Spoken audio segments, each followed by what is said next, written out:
যখন আপনি মারা যাবেন, দুনিয়া থেকে বিদায় নেবেন, মানুষজন কেউ বলবে না আজকে বৃষ্টির দিন দাফন করিস না, কেউ বলবে না যে তারা 2টা দিন রাখ, কেউ বলবে না।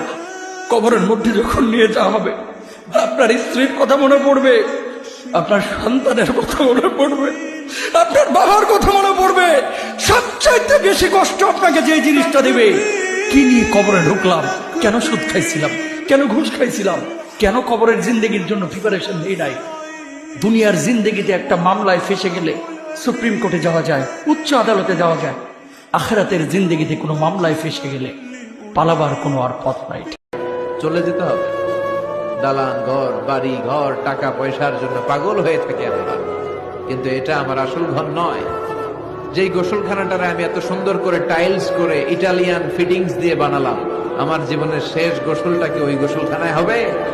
কথা বলেন, যেখানে লাশ ধোয়ায় ওইখানে আমার গোসল হবে। এগুলো আমরা ভাবতে চাই না। কবরের জীবনটা আসল জীবন। কবর জগতে কোনো রং নাই, কবর জগতে কোনো স্বাদ নাই, কবর জগতে কিচ্ছু নাই, মাটি আর মাটি। হ্যাঁ, যদি আপনি মালিককে খুশি করে যেতে পারেন, অন্ধকারটাও আলোকিত হয়ে যাবে। কষ্ট আপনার কবরের চিন্তা আপনি করেন, আমার কবরের চিন্তা আমি করব। আপনি আমাকে বেশি থেকে বেশি উৎসাহ দিতে পারবেন, ভাইয়া কবরটা সাজাইলা, সারা জীবন শান্তিতে থাকতে পারবেন। এটা হচ্ছে মুসলমানের নিয়ম। বলেন, কবর প্রতিদিন ডাক দিয়ে বলে আনা বাইতুদ দুধ।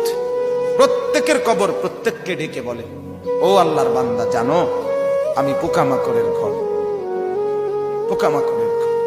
তুমি তো সেই বান্দা যে একটা মশা কানের পাশ দিয়ে উড়ে গেলে তোমার ঘুম বন্ধ হয়ে যায়, চোখ মিলে যায়। একটা মশার গুনগুন আওয়াজ সহ্য করতে পারো না। একবার কয়েল, একবার অ্যারোসোল, একবার মশারি, এরপরেও তুমি চাও যে একটা মশাও যেন আমার কানের কাছে গুনগুন না করে। তো 5 ঘন্টার ঘুমের জন্য, 6 ঘন্টার ঘুমের জন্য বান্দা এই যত্ন নিলা, অনন্তকাল কিংবা বছরের পর বছর কবরের যে ঘুম দিবা, পড়ে থাকবা সেই ঘরে, পোকা মাকড়ের ঘর, সেই ঘরে তুমি ঘুমাইবা কেমনে, থাকবা?